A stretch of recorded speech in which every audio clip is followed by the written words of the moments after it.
So this video, we're going to talk a little bit about project management and what that means and how to do it effectively. My name is Baby J. I'm the Managing Director of Baby People, which is a not-for-profit organisation in the UK. We use music and arts as a way of engaging mainly young people that aren't in mainstream education. And you are? So my name is Asa. I'm director of Intercollege, and I must say right away I've been looking forward to make this video because exactly project management is my passion. So I have over 20 years experience in the NGO sector, and at some point I did a master in project management. I was doing master in European studies, and my interest has exactly been in the crossfield between those two, management of the EU funded project. So I have been looking very much forward to this video, and I will try to limitate myself so we don't make it too long here. Okay. So I suppose what I just want to start with is just a kind of an understanding when we talk about project management of what is a project when we're talking about a project, because we use this word a lot, and to different people it means different things, but what do you class as a project? Well, I think what is making project management distinguished from managing an organization or a business is the fact that a project is something that it's having limitations in terms of time. So it's something that you establish to create a unique product or a unique service. So with other words, a project is something that you're managing with the purpose of it to be completed and closed.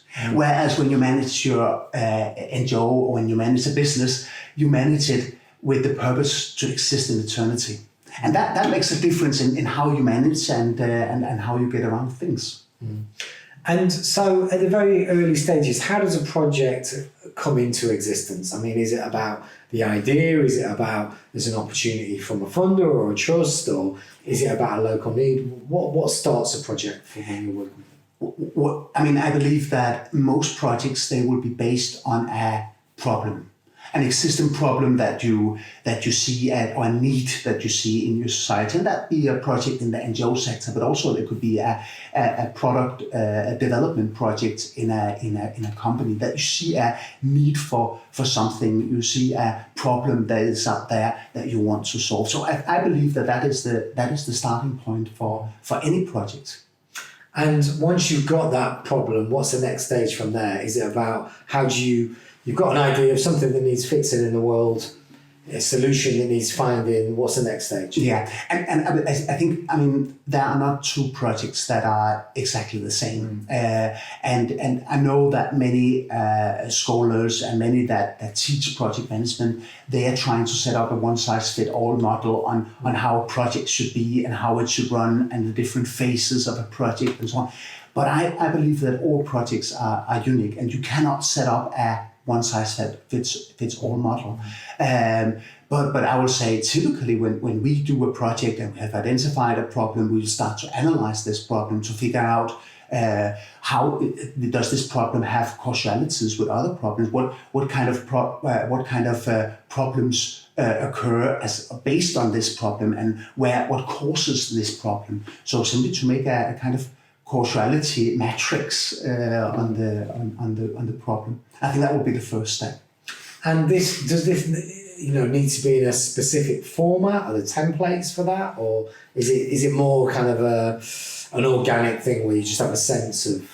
I mean, there are many different matrices for this. So there are many different standards that commercial providers are offering, or that different scholars have developed. And I think common for all them are that if you look into them, and see if you can use it. If you find it useful, that's great. But if you do not find it useful, leave it. And base it on what you think makes sense. I mean, for me, project management is very much about managing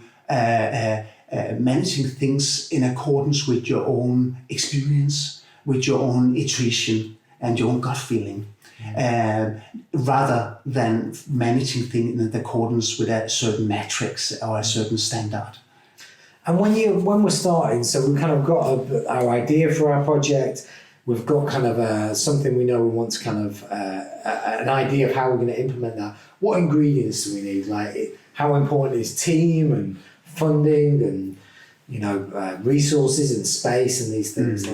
No, again, and here the project can be very different, because you can have a project where you just need one person but a lot of space. You can have a project where you need 10 persons but no space. So of course you have to, when you do your project planning, to kind of analyze upon what inputs do you need. I mean, what kind of resources do you need, both in terms of human resources, in terms of budget, in terms of space, and so on.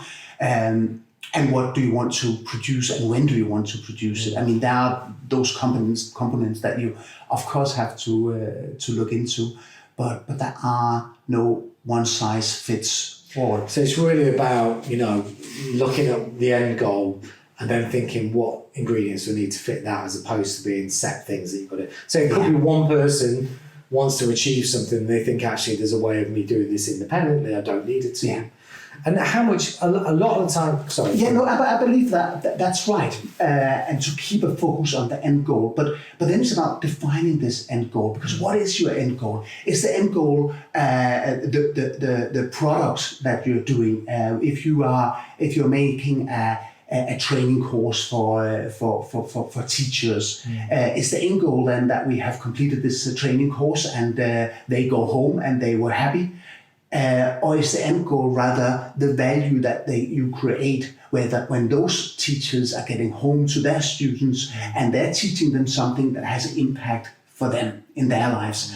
And I think one of the important things for me about project management, that is to keep an eye on the final value creation. What creates the value in the end, rather than the result, the immediate results, and constantly try. And I know this can be difficult, because often we tend to measure ourselves upon what we are able to measure instantly. I mean, how many participants did we have in that training course of teachers? How many days were they there? How did they evaluate us on their evaluation form? Were they happy with the food, or were they happy with the place, or did they find the training was funny?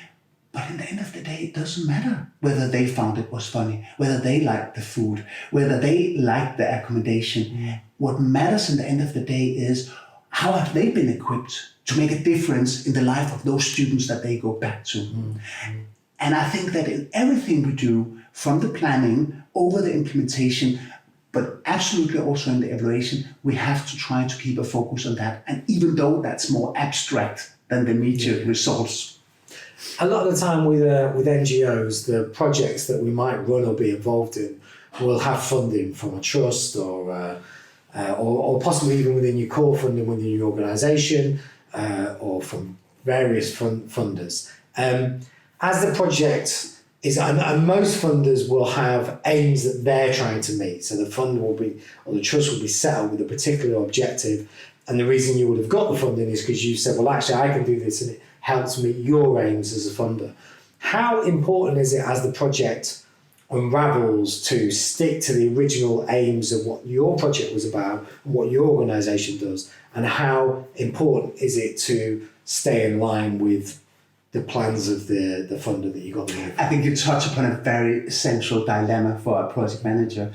I mean, the Bible says no man can serve two gods, right? But as a project manager, that's actually what we are doing, because we do have to both serve the interest and the vision that our base organization have, that our NGO have, but we also have to serve the vision and the interest of the donor, and that balance can be difficult. I think the first thing it requires is that we try to understand our donor and try to understand what do our donor want with this.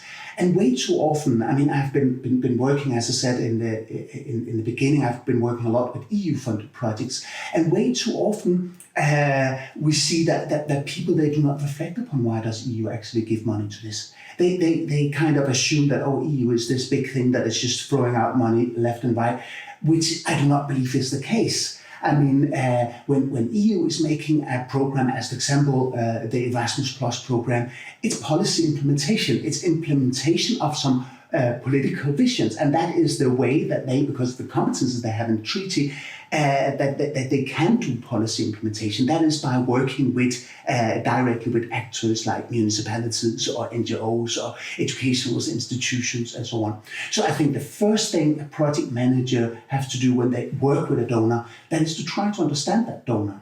And that is to understand how are they constructed, why are they set up, and what is the policies that is behind this.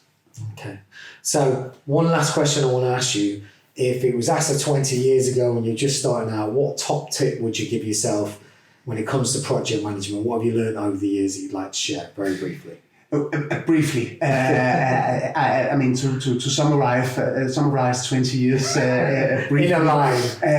might be difficult, but I will give a few advices. Experiences comes with time, and there exists no project management school that will make you project manager if you complete it.